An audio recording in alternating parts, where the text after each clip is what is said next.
On entend partout récemment que les formations en ligne sont mortes, que ce modèle de business en ligne est fini, terminé, que le marché est saturé, que personne n'achète de formation en ligne récemment, que c'est trop tard pour se lancer, que les gens n'ont aucun intérêt à acheter votre formation à l'ère de l'intelligence artificielle. Et aujourd'hui, je souhaite partager un point de vue beaucoup plus nuancé que cette opinion tranchée qui émane d'une expérience incarné sur le terrain, car oui, ça fait plus de 7 ans que je propose des programmes en ligne, donc je sais de quoi je parle. Déjà, je tiens à te rassurer, si tu démarres ou bien si ça fait pas très longtemps et que tu cherches encore ta stratégie, c'est pas mort. Dans cette vidéo, on va voir pourquoi certains créateurs arrivent aujourd'hui à saturation et pourquoi cette conclusion fataliste qui ne te concerne pas si tu es débutant.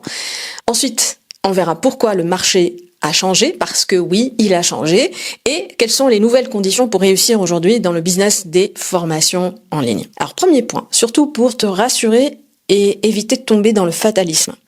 Quand certains entrepreneurs très visibles sur Internet disent aujourd'hui que le modèle des programmes en ligne est mort, il faut comprendre depuis quelle position ils parlent. Parce que il y a une différence énorme entre vouloir générer 3000 à, disons 10 000 euros par mois et scaler un business à plusieurs millions par an. Ce n'est pas le même jeu. Eux, ils ont déjà atteint les millions. Mais toi, tu viens de démarrer. Déjà, on n'est pas au même niveau. Si on se positionne de leur côté, quand tu as déjà vendu à toute ton audience, tu as déjà saturé ton marché, tu as déjà optimisé tes tunnels, compressé tes marges, là, le modèle B2C de formation en ligne atteint un plafond et c'est normal parce qu'il y a une limite structurelle. Il y a un plafond économique qu'ils ont déjà atteint et qui sont incapables aujourd'hui de dépasser. Ou, à la limite, leur progression est très lente. Le modèle des programmes en ligne n'est pas scalable à l'infini. C'est ça le piège. D'ailleurs, il existe des phénomènes très classiques en économie qui expliquent ce point précis. D'abord, le principe des rendements décroissants ou la loi des rendements décroissants. En économie, à partir d'un certain point, rajouter plus d'un même facteur de production, de travail, génère un gain de plus en plus faible. Autrement dit, l'idée est que plus tu grossis, plus chaque euro supplémentaire est difficile à générer. Pour t'expliquer les choses clairement avec des mots simples. Au début, chaque effort supplémentaire va rapporter beaucoup plus d'argent jusqu'à atteindre un certain palier. Puis, à partir de ce palier, chaque effort supplémentaire va rapporter moins que par le passé. Et puis, à partir d'un certain niveau, il y aura plus de croissance. Je vais t'expliquer par un exemple très simple ce principe. Tu vas à la salle de sport pour gagner de la masse musculaire. Le premier mois d'entraînement, tu vas gagner 3 kilos de muscles. La transformation est assez visible et en suivant le même entraînement, au bout du 6e mois, tu vas gagner uniquement 1 kilo de muscle. Mais la 3e année, même si tu augmentes l'effort, tu vas gagner 200 grammes, voire rien du tout. Et pire encore, tu vas commencer peut-être à perdre du muscle parce que si tu augmentes l'effort et ton corps n'a pas le temps de récupérer pour réparer la fibre musculaire, tu vas commencer à perdre du muscle. Pourquoi ? Dans cet exemple précis, le corps s'adapte. Les gains faciles ont déjà été pris au début. Et c'est exactement le même mécanisme dans le business. Le principe des rendements décroissants appliqués au business. Tu lances des publicités via Meta Ads par exemple, ou bien YouTube Ads. Les 1000 premières personnes touchées, on peut considérer ça comme une audience chaude et la conversion est beaucoup plus forte. Ensuite, les 50 000 suivantes, la conversion est réelle, mais elle est beaucoup plus faible. Ensuite, si on augmente aux 200 000 personnes suivantes, la conversion, elle est encore beaucoup plus faible. Donc, le taux de conversion va décroître. Pourquoi ? Parce que tu as déjà capté l'attention des personnes les plus intéressées par ton offre ou ton produit. Les suivantes seront moins qualifiées. Donc, le coût d'acquisition va augmenter et le rendement va baisser. Ça, c'est le principe des rendements décroissants appliqués. Si on applique le principe économique des rendements décroissants au business en ligne des formations, ça donne ça. Prenons un créateur avec une niche bien précise et un problème ultra ciblé. Son message est nouveau et son audience est très engagée au début. Dans la première phase, la croissance est très rapide. Disons qu'il peut atteindre 200 000 euros de chiffre d'affaires par an. Puis, l'année suivante, 500 000 euros de chiffre d'affaires. Chaque lancement marche super bien. Son chiffre d'affaires augmente au fur et à mesure. Tout se passe bien. Dans la phase 2, en revanche, il va arriver à un point de saturation. Il a déjà vendu à la majorité de son audience. Il a déjà converti les gens les plus engagés. Les nouveaux prospects sont plus difficiles à convaincre. Le coût d'acquisition va devenir de plus en plus élevé. En plus, le marché est beaucoup plus compétitif, et oui, l'offre est beaucoup plus saturée, c'est une réalité, et le pouvoir d'achat est beaucoup plus tendu. Ce sont des faits. Résultat, il doit investir beaucoup plus d'argent pour gagner autant. Il doit investir en publicité, mais aussi dans des outils qui sont, par effet cumulatif, beaucoup plus coûteux. Par exemple, des plateformes de marketing qui fonctionnent par palier d'abonnés, par exemple, comme Mailchimp ou ActiveCampaign. Ils deviennent de plus en plus coûteux. Et en plus, il fait appel à des prestataires externes, ou bien il va embaucher des gens pour travailler avec lui, parce qu'à partir d'un certain volume, on ne peut plus travailler tout seul. Donc ici, chaque euro investi, en plus, va rapporter beaucoup moins qu'avant, en termes de marge. C'est ça le rendement décroissant. Donc, il va avoir l'impression que les formations en ligne ne marchent plus, que le modèle est mort, mais en réalité, c'est que son modèle en place ne lui permet plus de gagner aussi facilement qu'au début. C'est un problème à la fois situationnel et structurel lié à ce modèle économique. Et tu vas peut-être me dire qu'il existe des domaines où les rendements sont croissants. Oui, c'est vrai, comme les SaaS, comme les logiciels, les plateformes, parce que le coût marginal va diminuer avec l'échelle. Le coût marginal, pour poser les choses simplement, c'est le coût de production d'une unité supplémentaire.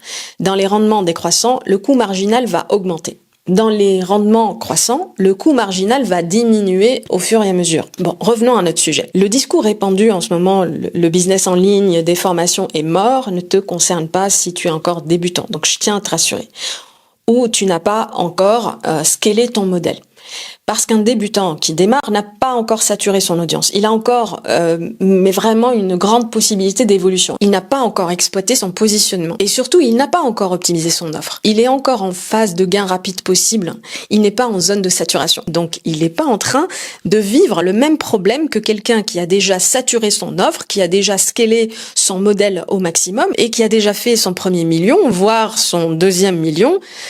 Quelqu'un qui a déjà scalé au maximum son modèle et qui arrive au point des rendements décroissants, c'est normal de tenir ce genre de discours. Mais ça ne veut pas dire que c'est fini pour toi.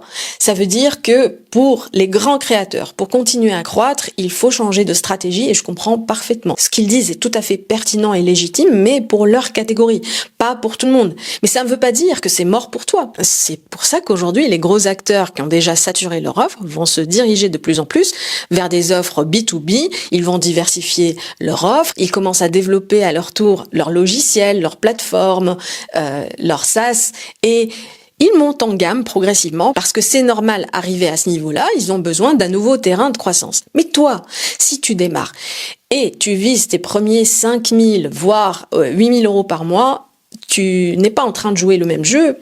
Tu n'es pas dans la même zone de croissance. Le modèle n'est pas mort, mais il est juste beaucoup plus exigeant qu'il y a 10 ans. En 2026, dans le domaine du business des formations en ligne, on ne peut pas répliquer le même modèle qui était valable en 2018, aujourd'hui à l'ère de l'intelligence artificielle. Et je sais très bien de quoi je parle parce que ma première chaîne YouTube existe depuis 2018. Et ça fait des années que j'ai des revenus en ligne. L'offre et la demande ne sont plus les mêmes qu'il y a 8 ans. Les besoins ne sont pas les mêmes. Les problèmes des gens ne sont pas les mêmes. Quand certains disent que l'intelligence artificielle modifie les règles du jeu, oui, c'est vrai, mais partiellement vrai. Ce n'est pas toute la vérité. Aujourd'hui, à l'ère de l'IA, c'est vrai que l'information n'est plus rare. Par le passé, l'information était la valeur. Les gens cherchaient de l'information. Aujourd'hui, l'information est gratuite, voire très peu coûteuse. Donc, si ton produit ou ton offre, c'est juste de l'information brute, il n'y a aucune valeur ajoutée. C'est vrai. Aujourd'hui, si tu veux réussir dans le business en ligne des formations, et si tu es débutant, tu ne dois pas vendre du savoir, mais plutôt de la structuration, du discernement et de l'application. Par exemple, si on prend la niche perte de poids et fitness, avant, le programme pouvait être les 10 règles pour perdre du poids, notamment le déficit calorique, le renforcement musculaire, le sommeil, les protéines et le cardio. Ça, c'est de l'information utile. Mais aujourd'hui, cette information est déjà sur YouTube, elle est partout. ChatGPT peut te sortir un plan de musculation ou de fitness adapté à toi. Ce qui peut marcher dans cette niche aujourd'hui, c'est un mini-programme très accessible qui va traiter d'un point bien spécifique. Pas du high ticket à 3 000 € juste pour ça. Par exemple, perdre 8 kilos quand tu as 45 ans, 2 enfants, zéro disponibilité et un métabolisme ralenti. Par exemple, là, t'es pas juste en train de vendre de l'information brute, mais une adaptation personnalisée et tu réponds à un problème ultra ciblé. Ensuite, tu peux proposer, en plus de ce mini-programme, donc ça, c'est une base. Tu peux proposer un format hybride avec un accompagnement personnalisé. Ça marche. Et là, tu peux augmenter tes prix. Donc, ce format qui permet à la personne d'avoir un véritable suivi personnel. Je prends un autre exemple. Si on prend la niche du développement personnel. Avant, un programme, c'était pour booster ta confiance en toi en 30 jours, apprendre à devenir assertif en 21 jours. Ça pouvait marcher. Avec des modules sur les croyances limitantes, la visualisation, l'affirmation et le mindset. Mais aujourd'hui, le marché est saturé de contenu mindset. Ce qui pourrait marcher, en revanche, c'est quelque chose de beaucoup plus ciblé. Par exemple, sortir du besoin de validation quand tu es entrepreneur et que tu doutes publiquement. Là, on est dans un ciblage beaucoup plus précis. Et tu vends un protocole bien structuré et stratégique. En 2026, dans le business des formations en ligne, le client est beaucoup plus méfiant, beaucoup plus exigeant. Il est beaucoup plus attentif à la crédibilité. Il a déjà acheté des formations. Il a déjà été déçu. Il a déjà vu des promesses ultra gonflées. Il a déjà comparé plus de 25 offres. C'est contre-intuitif ce que je vais dire, mais personnellement, je pense que c'est une très bonne chose parce que ça va nettoyer le marché. Quand le client est naïf, les promesses floues passent très bien. Le marketing agressif fonctionne. Donc, les vendeurs de bullshit prospèrent sur le dos de la naïveté. Il suffit de copier-coller un framework et ça marche. Mais quand le client devient exigeant, les discours creux n'ont plus de place. Les incompétents opportunistes vont sortir du jeu pour laisser la place à la compétence et l'expertise réelle, à l'expérience incarnée, pas du storytelling de bullshit. Ça va élever le niveau, on va sortir du global, standardisé et interchangeable pour laisser la place à un marché beaucoup plus qualitatif et exigeant qui va favoriser la compétence. Donc si tu es une personne compétente et tu as de l'expertise, c'est une très bonne nouvelle pour toi. Parce que ça va protéger les créateurs sérieux et les vrais experts sur leur sujet, qui savent de quoi ils parlent. Donc si tu as un vrai fond, si tu as une expertise, je te félicite, tu es très avantagé. Tu n'es plus en compétition uniquement sur le marketing. Cela dit, il faut pas négliger le marketing. Mais tu es en compétition sur la solidité de ce que tu proposes. Un marché naïf récompense le bruit. Un marché exigeant va récompenser la solidité, la compétence et l'expertise. Et si tu es une personne sérieuse, tu as à gagner d'être dans un marché exigeant plutôt que d'être dans un marché naïf. Les créateurs qui se plaignent aujourd'hui de l'exigence du marché sont souvent ceux qui bénéficient ou qui ont bénéficié par le passé d'un marché beaucoup plus naïf et crédule. En revanche, ceux qui construisent sur le long terme, donc si le client est beaucoup plus méfiant aujourd'hui qu'il y a 10 ans, c'est plutôt une excellente nouvelle.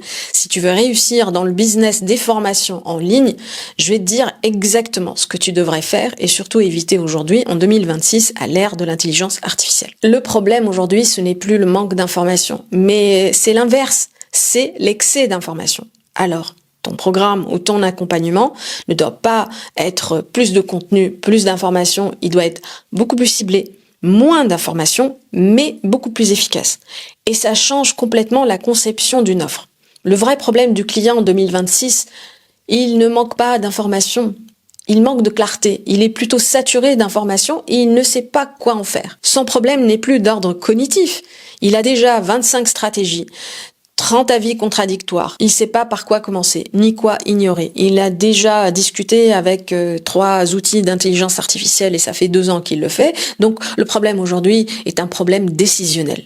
Ton programme doit résoudre la paralysie décisionnelle dans ta niche. Ton programme doit devenir un filtre, c'est-à-dire, voilà ce que tu arrêtes de faire, ce que tu devrais ignorer, voilà l'ordre exact que tu dois suivre et comment tu peux travailler avec l'intelligence artificielle. À travers l'offre que tu proposes, tu permets à ton client de faire de la hiérarchie, de faire du tri et surtout de la simplification pour sortir de cette paralysie décisionnelle. Et pour atteindre cet objectif, ton programme doit avoir des étapes limitées, un périmètre et des résultats concrets. Ce que tu dois éviter surtout, c'est mon programme est ultra complet. Parce qu'en 2026, ultra complet, c'est synonyme de plus de charge mentale, mais personne n'a envie d'avoir plus de charge mentale aujourd'hui. La valeur doit être plutôt la concision, la précision et la direction. Le modèle n'est plus « je vais tout apprendre », mais plutôt je vais t'éviter 80% de dispersion parce que je connais exactement la racine de ton problème. Ça fait beaucoup plus de sens de nos jours que vendre un truc ultra complet, la méthode, 90 heures de cours théoriques. Tu peux littéralement te positionner comme l'anti-bruit ou l'architecte de clarté. En 2026, on ne vend pas juste du contenu ou bien de l'information, mais plutôt la réduction de la complexité. Donc voilà ce que tu peux faire pour réussir ton programme en ligne. Et ça, c'est un angle extrêmement fort. Donc oui, le marché est devenu beaucoup plus exigeant et il ne pardonne plus l'amateurisme, mais ce n'est pas pour autant que c'est mort. Et il ne faut pas tirer des conclusions fatalistes. J'ai moi-même construit mes revenus en ligne, ça fait déjà plusieurs années, et j'ai vécu cette évolution et ce durcissement du marché, je sais de quoi je parle. Et si toi, tu veux construire quelque chose de solide sur le long terme et pas juste lancer une énième formation de plus, je peux t'aider à structurer ton écosystème en partant d'une expérience solide de plus de 7 ans. Je vais t'aider à clarifier ton positionnement, ton offre pour atteindre tes premiers 5 000 € par mois de manière stratégique. Si tu veux travailler avec moi, je te laisse le lien vers le formulaire de contact en description. Enfin, merci beaucoup pour ton écoute et à bientôt.